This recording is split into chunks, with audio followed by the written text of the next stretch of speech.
warahmatullahi wabarakatuh. Alhamdulillahilladzi arsala rasulahu bil huda wa dinil haqq liyudhhirahu 'alad dini kullihi walau karihal kafirun. Allahumma salli wa sallim wa barik ala sayyidina Muhammadin wa ala alihi wa ashabihi wa man tabi'ahum bi ihsanin ila yaumiddin. Faqad qala Allah Ta'ala fil Qur'anil Azim, a'udzu billahi minasy syaithanir rajim. Bismillahirrahmanirrahim. Fahazamuhum biidnillahi wa qatala Dawuda Jaluta wa atahu Allahul mulk ila akhir ayah.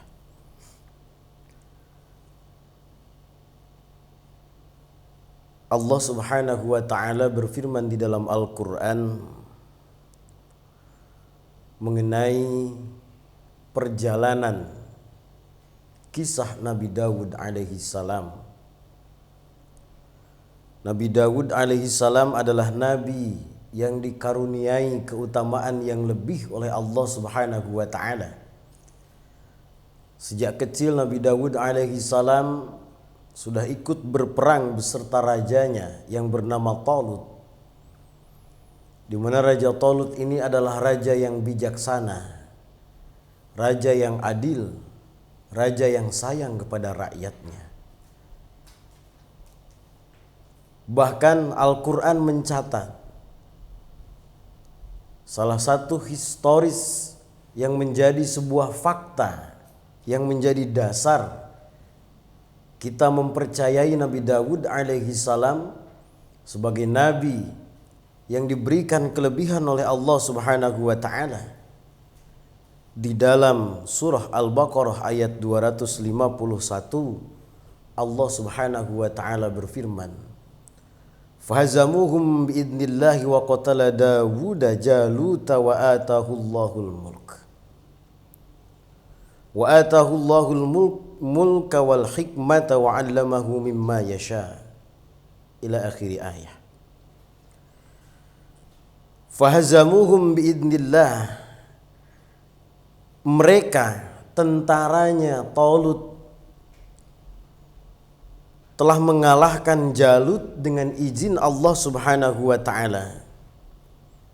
Dan dalam peperangan itu yang membunuh Jalut yang merupakan raja yang sangat kejam di masanya adalah seorang Dawud kecil. Seorang Nabi Dawud yang usianya masih kecil namun diizinkan berperang oleh ayah tercintanya. Lalu kemudian Allah Subhanahu wa taala memberikan hadiah kepada Nabi Dawud alaihi salam berupa pemerintahan dan hikmah setelah berakhirnya kerajaan Talut. Dan akhirnya Nabi Dawud alaihi salam menjadi seorang nabi yang juga raja, memimpin rakyatnya pada saat itu. Selain itu juga Nabi Dawud alaihi salam merupakan salah satu nabi yang namanya banyak disebut di dalam Al-Quran, dengan memiliki berbagai macam mukjizat yang diberikan oleh Allah Subhanahu wa taala. Seperti contoh dalam Al-Quran surah Sabah ayat yang ke-10, Allah Subhanahu wa taala berfirman, "Walaqad atayna Dawuda minna fadla ya jibalu awibbi ma'ahu wat-tayra wa anna lahul hadid." Dan sungguh telah kami berikan kepada Dawud karunia dari kami. Kami berfirman, kata Allah Subhanahu wa taala, "Wahai gunung-gunung dan burung-burung, bertasbihlah berulang-ulang bersama Dawud alaihi salam." Allah menganugerahkan kepada Nabi Dawud alaihi salam dengan suara yang sangat merdu, sehingga ketika sedang melantunkan kitab suci yang diturunkan kepadanya, yakni kitab Zabur, burung-burung turut berhenti di udara menyimak apa yang dibaca oleh Nabi Dawud alaihi salam. Begitu juga dengan gunung-gunung yang ikut bertasbih bersama Nabi Dawud alaihi salam. Bahkan dalam sebuah tafsir yang dikarang oleh Imam Ibnu Katsir, beliau menyebutkan tidak ada satu waktu pun, baik malam ataupun siang hari, kecuali Nabi Dawud dan keluarganya beribadah dan taat kepada Allah Subhanahu wa taala. Nabi Dawud alaihi salam adalah nabi yang gemar bangun malam kemudian melaksanakan sholat. Nabi Dawud alaihi salam juga nabi yang dikenal dengan puasanya yang sehari puasa kemudian berganti lagi hari berbuka. Sehari lagi berpuasa, sehari lagi berbuka, begitu seterusnya. Beribadah sepanjang hidupnya kepada Allah Subhanahu wa taala, sehingga Allah Subhanahu wa taala memberikan sebuah gelar kepada Nabi Dawud alaihi salam dengan gelar abdi atau hamba kami, hambanya Allah Subhanahu wa taala. Gelar tersebut merupakan sebuah bentuk penghambaan yang sangat tinggi dari Nabi Dawud alaihi salam kepada Allah Subhanahu wa taala. Bahkan Rasulullah Shallallahu alaihi wasallam menghubungkan keseluruhan sifat-sifat yang dimiliki oleh Nabi Dawud sebagaimana yang diperoleh dari sebuah hadis, yang inti dari hadis tersebut adalah Rasul menyampaikan kepada kita puasa yang paling disukai oleh Allah Subhanahu wa taala adalah puasanya Nabi Dawud. Rasul menyampaikan dia puasa 1 hari dan berbuka 1 hari. Dan solat pun, solat yang paling disukai oleh Allah Subhanahu wa taala adalah solatnya Nabi Dawud alaihi salam. Kenapa? Karena di tengah keheningan malam Nabi Dawud terbangun beserta anak istrinya, kemudian ia melaksanakan solat, bermunajat kepada Allah Subhanahu wa taala. Begitu pula dengan para pengikutnya. Begitu juga dengan yang taat kepada Nabi Dawud alaihissalam dan Allah Subhanahu wa taala. Hadirin pemirsa yang dirahmati Allah Subhanahu wa taala. Nabi Dawud alaihissalam adalah seorang nabi yang berasal dari sebuah suku yang bernama Sibt. Suku Sibt ini adalah kabilah dari Yahuza bin Yakub bin Ishak bin Ibrahim alaihissalam. Jadi Nabi Dawud adalah nabi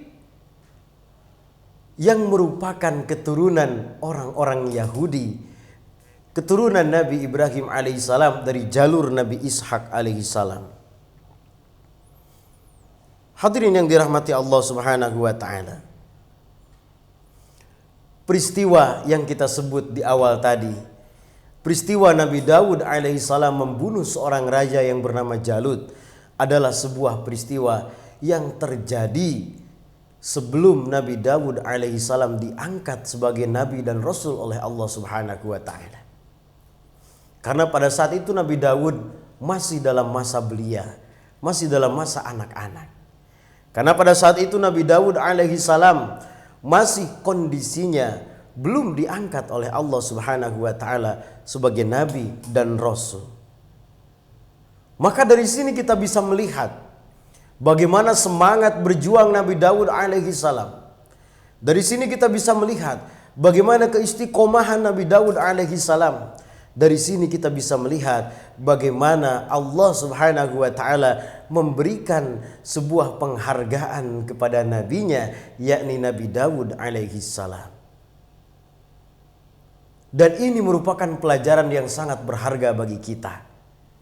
Bisa kita ambil hikmah dari kisah Nabi Dawud alaihi salam agar kita menjadi orang yang tidak mudah putus asa, agar kita bisa menjadi orang yang senantiasa berjuang gigih tanpa patah semangat, agar kita bisa menjadi orang yang terus-menerus beribadah kepada Allah Subhanahu wa taala dan istiqomah di dalam menggapai ridho Allah Subhanahu wa taala, agar kita bisa menjadi orang yang tidak lupa beribadah kepada Allah Subhanahu wa taala sebagaimana Rasulullah sallallahu alaihi wasallam nabi kita yang diutus kepada kita.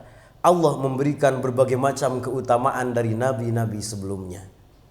Oleh karenanya, marilah kita sama-sama tingkatkan semangat juang kita, baik dalam hal ukhrawiyah ataupun dalam hal duniawiyah.